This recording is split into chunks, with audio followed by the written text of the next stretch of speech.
말씀을 붙들고 기도할 때에 놀라운 기도 응답의 역사가 이 공간 가운데 부어지기를 주님의 이름으로 간절히 축복합니다. 최근에 아라문의 검이라는 드라마가 모 케이블 채널에서 방영되고 있습니다. 이 드라마는 2019년이었을 거예요, 아마. 그때 제작되었던 아스달 연대기라는 드라마의 시즌2입니다.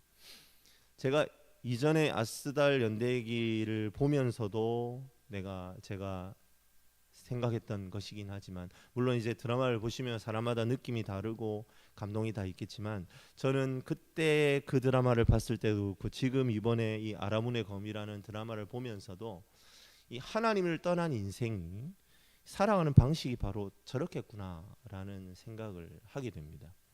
대중들을 복종시키기 위해서 권력자들이요 신화를 만들어냅니다. 그리고 어떤 물건들에 신성함을 부여하고요, 그걸 숭배하게 만들죠. 그것에 목숨을 걸게 만들어서 딴 생각을 하지 못하게 합니다. 자신의 지도자로서의 능력을 입증하기 위해서 자신이 신이 된 것처럼 빙의를 가장하거나, 또 사람들의 눈을 현혹시키고 대중들의 마음을 쥐락펴락하죠. 이 드라마를 보면요, 이런 표현이 있습니다. 꿈을 만난다라는 표현이 나옵니다. 우리가 자면서 꿈을 꾸지 않습니까? 그런데 이 드라마의 설정상 일반적인 사람들은 꿈을 안 꿔요. 그런데 이 신을 모시는 부족의 사람들이 수련의 과정을 거치면 꿈을 꿀 수 있는 거예요. 꿈을 만날 수 있는 겁니다. 꿈을 꾸는 것, 이것을요 신탁, 신의 소리를 경험한 것과 동일시합니다. 그래서 결과적으로 사람이 잠을 자면서 꿈을 꾸는 것조차도 권력이 되는 그런 시대를 상을 보여주고 있는 거죠. 그런데 말입니다, 사랑하는 성도 여러분, 놀라운 사실은 지금 이 시대도 이 고대사를 배경으로 그린 드라마의 내용과 그리 다르지 않다는 사실입니다. 무당이나 점술가의 자리에 소위 전문가, 미래 예측가라는 이름만 바꾼 사람들이 앉아있을 뿐이에요. 전문가라는 명목으로 그 분야에 학식이 있다는 이유만으로 현상과 미래를 재단하고 진단합니다. 그리고 그러한 진단과 그들이 그려내는 미래의 사람들은요 일희일비합니다. 그리고 자기 자신이나 자녀들 어떠한 이론과 결과에 맞추어 어디에 줄을 서야 할지를 고민하고 씨름합니다. 권력자들은 그러한 이들의 진단과 해석을 자신들의 권력을 유지하는 데 유리한 쪽으로 써먹기 위해 혈안이 되어 있죠.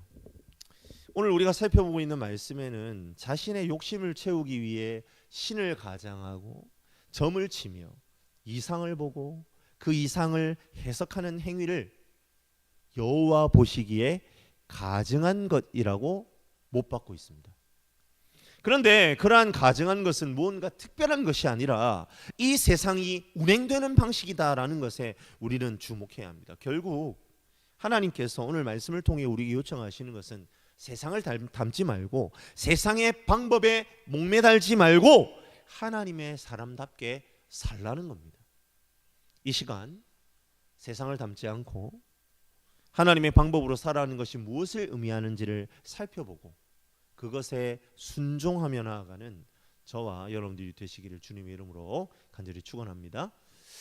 오늘 본문 9절을 보시면 하나님께서 이스라엘 백성들을 향하여 내가 너에게 주는 땅이다라고 분명하게 말씀하십니다. 그러니까 이스라엘 백성들에게 땅은요 삶의 터전이죠. 앞으로 살아가는 데 있어서 경작하고 먹고 살기 위해 필요한 것은 다름 아닌 땅입니다.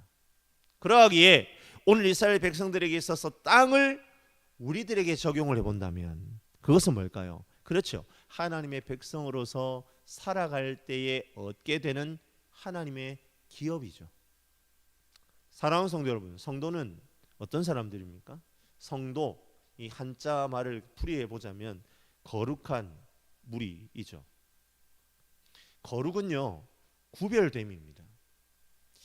성도의 생활 방식은 세상 사람들의 생활 방식과 어떻다는 말일까요? 그렇죠, 구별되어 있다는 겁니다. 어떤 면에서 구별됨이 드러나야 할까요? 맞습니다. 우리가 먹고 사는 문제에 있어서 세상 사람들과 구별된다는 거예요. 세상 사람들은요, 자기 스스로 벌어먹고 산다고 생각합니다. 자신들이 최선을 다하여 노력하면 된다라고 생각하고 살아간다는 말입니다. 하지만요, 성도는요 달라요. 물론 믿는 자들도 최선을 다해서 성실하게 살아야 합니다. 그러나 우리가 반드시 기억해야 하는 것은 하나님으로 말미암아 누리는 삶을 산다는 확신입니다. 우리가 이 세상을 살아가면서 누리게 되는 모든 것이 다 하나님의 선물이다. 그것을 믿는 것이 바로 성도의 삶이라는 거예요. 우리는 그것을 여러 가지 말로 표현할 수 있습니다. 기업이라고 표현할 수도 있습니다. 거저맞는 선물이니까 우리는 은혜라고 부를 수도 있을 것입니다. 그렇습니다. 이스라엘 백성들은요, 앞으로 땅을 하나님께서 주시기 때문에 받는단 말이에요. 거저 받았습니다. 거저 주신다고 그들에게 약속해 주셨습니다. 우리에게도 하나님은 이 시간 동일하게 약속해 주시는 줄로 믿으시길 바랍니다. 저와 여러분들이 이 세상을 살아가면서 누리는 모든 것은요, 다 하나님께서 주신 것입니다. 주님의 은혜로 말미암아 우리는 삽니다. 이것이 우리의 신앙의 고백이고 우리의 믿음이 되어야 할 줄로 믿습니다. 본문 14절 말씀도요, 한글 성경에는 그게 잘 안 드러나지만 하나님께서 이스라엘 백성들에게 땅을 주신다는 내용을요 반복하고 있어요. 14절 하반절을 보면 내게는 내 하나님 여호와께서 이런 일을 용납하지 아니하시느니라 라고 이렇게 번역이 되어 있잖아요. 근데 이것을 히브리 원어 성경 그대로 직역을 보면 이렇게 됩니다. 그러나 너는 그렇게 하지 말아라. 너의 하나님 여호와께서 너에게 주셨다. 이게 돼요. 그러니까 우리 개역개정 성경은요, 이 구약 성경이 이 헬라어 번역 성경이 있습니다. 이걸 70인경이라고 하는데요. 그 70인경을 따라서 번역을 했기 때문에 우리가 지금 이렇게 되었는데, 실제로 그러니까 우리 한글 성경은 가나안 족속들이 길흉을 말하는 자와 점쟁이의 말을 들어서 하나님 때문에 쫓겨났다. 그러니까 너희들은 그런 일을 용납하면 안 된다. 그런 의미로 14절의 마지막 부분을 번역했어요. 그런데요, 사실은 실제로 히브리어 성경을 따라서 번역을 하면 그렇게 하나님에 의해서 쫓겨나는 가나안 족속들의 행위를 뭐하지 마라? 본받지 말라. 거기에 포커스가 맞춰져 있고, 그리고 그렇게 하기 때문에 나는 어떻다? 너희한테 땅을 준다. 그 부분이 더 부각된다는 거예요. 그러니까 우리 쉽게 다시 한번 설명하면, 우리 한글 성경은 하지 말라의 강조점이 있는 것처럼 보이지만 실제로 히브리어 성경에는 하지 말라는 말에 강조점이 있는 게 아니고, 내가 너희에게 땅을 주니까 그 일을 하지 마라. 그 의미가 더 부각되어 있다는 거예요. 그런데 말입니다, 사랑하는 성도 여러분, 하나님께서 9절에서는 주신다라고 약속해 주시잖아요. 근데 14절에는 어떻게 얘기한다고요? 주셨다라고 단정적으로 말한다는 거예요. 지금 이스라엘 백성들이 지금 가나안 땅에 들어갔습니까? 아니에요. 신명기의 상황은 아직 들어가지 않았습니다. 들어가기 직전에 이제 모압이라는 평지 앞에 사람들을 모아놓고 모세가 이제 설교를 하고 있는 상황입니다. 어떻습니까? 지금 받은 게 있습니까? 없어요. 그런데 하나님께서는 14절에 주셨다라고 말합니다. 어떤 의미입니까? 그렇습니다. 보장이죠. 하나님께서는 하나님의 백성, 구별된 무리인 성도들을 향하여 땅을 주신다라고 약속하신 후에 그것도 모자라서 이미 그 땅은 너희는 얻었다, 보증까지 해 주신다는 거예요. 오늘 본문에서 이렇게 백성의 기업을 약속하시고 보증하시는 하나님에 대해 언급하는 것은요, 매우 중요합니다. 이 부분이 오늘 전체 말씀의 전제가 되기 때문입니다. 하나님의 약속이 있고 하나님의 보증이 있기 때문에 오늘 하나님께서 9절부터 14절 사이에 하지 말라고 하는 그 금지 명령이 의미가 있는 거예요. 만약에 하나님의 약속도 없고 보증도 없다면 오늘 본문 가운데 나타나고 있는 하나님의 금지 명령은 하나도 의미가 없습니다. 그러나 만약 하나님께서 약속해 주시고 보증해 주신다면 오늘 말씀 가운데 나타난 금지 명령은요, 의미가 있습니다. 왜 의미가 있을까요? 하나님의 백성들은 세상의 방식으로 세상을 닮아서 무언가를 얻어내는 인생이 아니다라는 점을 분명히 하고 있기 때문입니다. 하나님의 백성, 거룩한 무리인 성도는 주님이 약속해 주시고 보증해 주시는 각자의 기업을 누리며 살아갈 존재들이다라는 것을 믿고 나아가는 것이 우리의 존재 의미라는 겁니다. 그 하나님의 약속을 붙들고 나아가는 저와 여러분들이 되시길 주님의 이름으로 간절히 축복합니다. 오늘 이 시간에 다시 한번 그 하나님의 채우심과 공급하심이 나를 살리고 나를 일으킨다라는 것을 확인하고 하나님께 모든 영광과 찬송을 올려드리는 저와 여러분들이 되시기를 주님의 이름으로 간절히 축복합니다. 하나님께서는 이처럼 성도가 하나님이 선물로 주시는 기업을 누릴 것에 대해서 말씀하십니다. 그런데 이 기업을 누리기 위해서는 성도들이 반드시 주의해야 할 것이 있다라고 오늘 성경이 말하고 있네요. 그것은 바로 가증한 것을 경계하는 것입니다. 오늘 말씀은 그 경계하는 방법을 두 가지 동사를 가지고 우리에게 설명합니다. 먼저 첫 번째 동사는요, 소극적인 방법을 나타내는 표현인데요, 오늘 우리가 말씀 11절 끝부분에 있는 용납하지 말라라는 동사입니다. 우리 좀 길지만 10절부터 11절 말씀 우리 같이 한번 한 목소리로 읽어보겠습니다. 같이 읽습니다. 그의 아들이나 딸을 불 가운데로 지나가게 하는 자나 점쟁이나 길흉을 말하는 자나 요술하는 자나 무당이나 진언자나 신접자나 박수나 초혼자를 너희 가운데 용납하지 말라. 여기에서 11절 마지막에 있는 이 용납하지 말라에 해당하는 히브리 동사의 원뜻은요, 발견되지 말아야 한다라는 말입니다. 그러니까 10절부터 11절에 어떤 사람들이 막 나열되어 있죠? 하나님께서 가증하게 여기는 행위를 하는 사람들이 나열되어 있지 않습니까?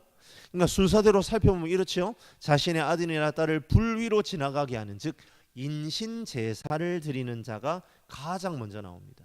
그 다음에 점쟁이, 길흉을 말하는 자, 아마 예언자를 두고 말하는 표현 같습니다. 그 다음 어떤 사람이요? 요술하는 자, 무당. 그리고 11절에 진언자. 이 진언자는요, 원어 성경에는 어떤 말로 되어 있냐면 주문을 외우는 자, 이런 의미입니다. 그리고 신접자, 영매를 말하는 거죠. 박수나 초혼자, 죽은 사람을 불러내는 그런 의식을 하는 사람들을 말하죠. 자, 이 모든 사람들을 하나님 어떻게 하라고요? 용납하지 말라라고 말하는데요, 이 용납하지 말라는 말은 발견되지 못하게 하라는 말이란 말이에요. 무슨 얘기입니까? 그런 사람들이 보이면 죽여서 없애든지, 아니면 그런 사람이 있으면 아예 가까이도 가지 마라, 그런 의미입니다. 그런데 이게 왜 소극적인 방법이 될까요? 앞서 말씀드린 사람들 있잖아요. 점쟁이, 기록 말하는 자, 무당, 진언자, 초혼자.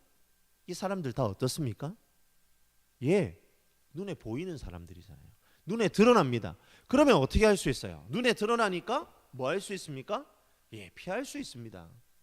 근처에 안 가면 돼요. 점집에 안 가면 됩니다. 우리 길 건너편에 있는 저기 용인 중전마마, 예, 안 가면 됩니다.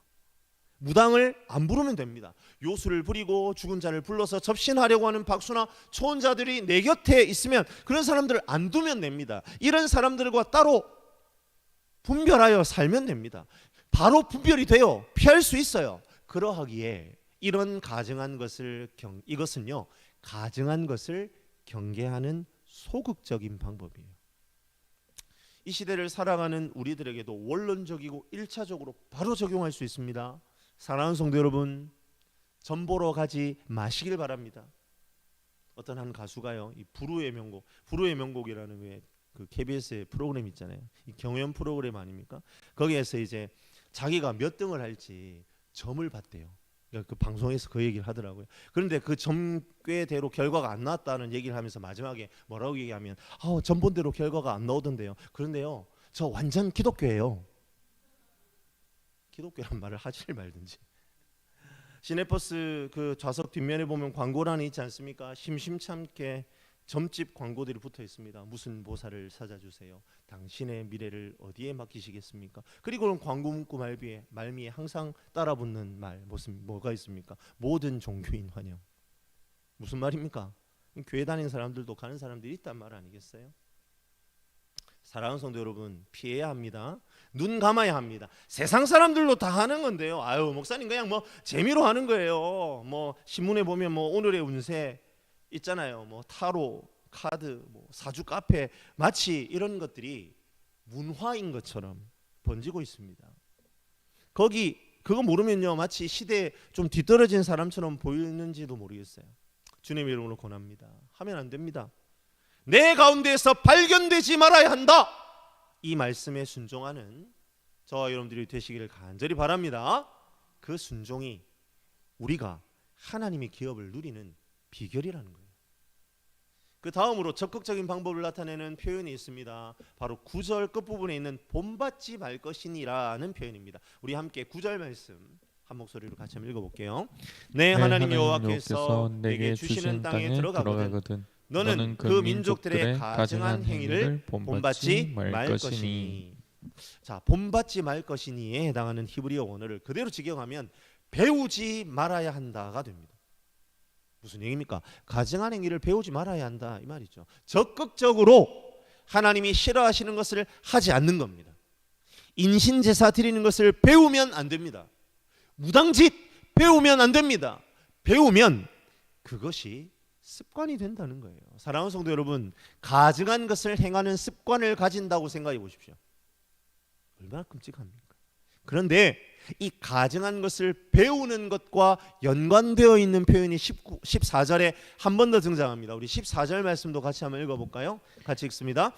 내가 쫓아낼 이 민족들은 길흉을 말하는 자나 점쟁이의 말을 듣거니와 내게는 내 하나님 여호와께서 이런 일을 용납하지 아니하시느니라. 14절에는요 10절부터 11절에 그 가증하게 여기는 9가지 유형의 사람들을 두 사람으로 압축해 놓았죠. 길흉을 말하는 자와 점쟁이, 이 두 부류입니다. 그리고는 이 두 사람들의 말을 어떻게 한다고요? 그렇죠, 듣거니와 라고 말합니다. 이 듣는 것이요, 방금 9절에 배우는 것하고 같은 의미입니다. 이스라엘 백성들이 쫓아내어야 할 민족들은 예언자와 점쟁이의 말을 듣다가 망했다는 겁니다. 그래서 성도들을 향하여 하나님께서 말씀하시는 거예요. 너희는 듣지 말라고요. 배우지 말라고 말씀하십니다. 사랑하는 성도 여러분, 우리는 무엇에 귀를 기울이고 있습니까? 길흉을 말하는 자와 점쟁이의 말을 듣는 것은요, 넓은 의미에서 이렇게 생각해 볼 수 있어요. 하나님의 뜻을 분별하려는 그릇된 방식에 귀를 기울이는 겁니다. 우리 인간에게는요, 죄된 본성, 죄성이 있지 않습니까? 그래서 아무리 구원받은 성도라 할지라도 우리 안에 이 죄된 본성이 끊임없이요, 나 스스로 내 인생의 주인이 되라고 우리에게 끊임없이 충동질합니다. 내가 내 인생의 주인이 되는 건 어떤 겁니까? 내가 내 스스로 내 미래를 내 마음대로 좌지우지한다는 것만큼 확실한 게 어디 있겠습니까? 그런데요, 육신을 입은 인간에게 그것은 불가능하죠. 그런데요, 하지만 그럼에도 불구하고 우리의 욕망은 멈출 줄을 모르고 하나님이 아닌 헛된 것에 자꾸만 귀를 기울이는 거예요. 내가 주인이 될 수만 있다면 나는 내 영혼이라도 팔겠다. 이것이 내 스스로 내 인생의 주인이 되려는 자의 캐치프레이즈입니다. 넓은 의미에서 오늘 말씀 가운데에 하나님께서 가증하게 여기시는 것들은 모두 우상숭배죠. 우상숭배의 특징은요, 자기중심성입니다. 모든 세상이 내 중심으로 돌아가야 한다는 겁니다. 그래서 우상에게 영혼을 팔고 우상에게 뇌물을 먹여서 달래서라도 내 미래를 사려고 합니다. 그런데 하나님, 그것 하지 말라고 하십니다. 왜요? 하나님의 백성은 자기 주도권을 주장할 수 없기 때문입니다. 사랑하는 성도 여러분, 하나님께서 우리에게 왜 기업을 주십니까? 왜 은혜를 주십니까? 그분이 주인이시기 때문입니다. 주인을 주인 되게 하는 것은 주인에게 귀 기울이는 것입니다. 주인이 아닌 다른 것에 귀 기울이는 것은요, 주인 입장에서는 어마어마한 수치입니다. 주인의 말을 듣지 않고 손님의 말을 더 잘 듣고 그 손님과 객을 따른다면 그 하인이 더 이상 주인에게 가치가 있겠습니까? 없지요. 그러면 어떻게 될까요? 언약이 무너지는 거예요. 약속과 보장은 휴지 조각이 됩니다. 하나님의 기업을 누리는 것은 불가능해집니다. 사랑하는 성도 여러분, 우리가 예수를 믿고 하나님의 자녀가 되었다는 것은요, 내 옛자가 죽는 것입니다. 죄에 대해서 죽는 것입니다. 자기 주도권에 대해서 죽는 것입니다. 그리고 내 안에 주인 되신 예수 그리스도의 말씀에 귀 기울이는 것입니다. 이 시간 적극적으로 가증한 것을 배우지 말라는 명령에 순종하는 저와 여러분들이 되시기를 간절히 바랍니다. 그런데 문제가 있어요. 어떤 문제입니까? 내 힘으로 잘 안 된다는 겁니다.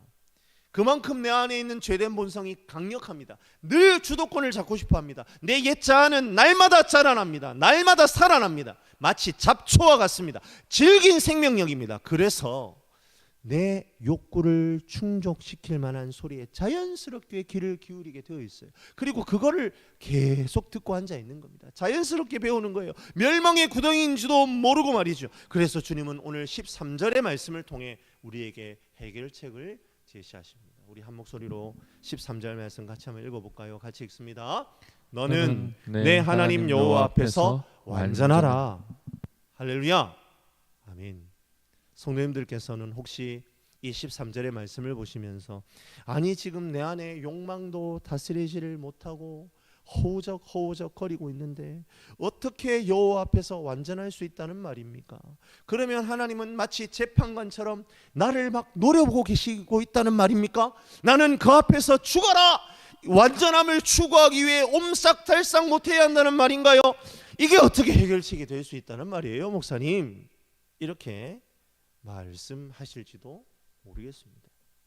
오늘 13절 말씀을 히브리 원어 성경대로 직역을 해보면 이렇게 돼요. 너는 너의 하나님 여호와와 함께 완전해야 한다. 무슨 말입니까? 13절에서 무게중심이 어디에 있단 말입니까? 예, 맞습니다. 여호와 앞에서 여호와와 함께, 여기에 방점이 있다는 겁니다. 원어 성경으로 여호와와 함께이죠. 그러니까 완전하라가 무게중심이 아닙니다. 완전하라는요, 결과예요. 무엇의 결과죠? 예, 맞습니다. 여호와 하나님과 동행하기만 하면, 그분과 함께 머물면 우리는 하나님 보시기에 합당한 완전함의 자리로 나아갈 수 있다는 겁니다. 사랑하는 성도 여러분, 너희는 내 앞에서 완전해야 한다라는 이 말씀은요, 우리에게 짐을 지우기 위해 주신 말씀이 아닙니다. 다시 한번 우리의 눈높이에서 설명을 해주시는 거예요. 너는 나와 함께 호흡할 때에만 가증한 것으로부터 자유할 수 있어. 스스로 주인 되고자 하는 욕망이 치유될 수 있어. 내가 너에게 주는 것으로 만족하는 삶을 살 수 있어. 이렇게 우리에게 끊임없이 말씀해 주시고 계시는 겁니다. 그분과의 동행, 그것만이 이 세상의 가증한 것들로부터 우리가 자유케 되고 하나님의 자녀로서 누리는 복을 충만하게 얻게 되는 그 삶을 살게 될 줄로 믿으시기를 바랍니다. 그렇다면 사랑하는 성도 여러분, 여호와와 함께 있는 것 어떻게 하면 될까요? 어떻게 하면 우리가 여호와와 함께 할 수 있죠? 어떻게 여호와 앞에 우리가 설 수 있는 거죠? 오늘 우리가 살펴보고 있는 본문 뒤에 이어지는 18장 15절부터 22절에 누가 나옵니까? 참 선지자에 대한 메시지가 나오잖아요. 그 메시지와 연결을 해보면 알 수 있습니다. 무슨 말이에요?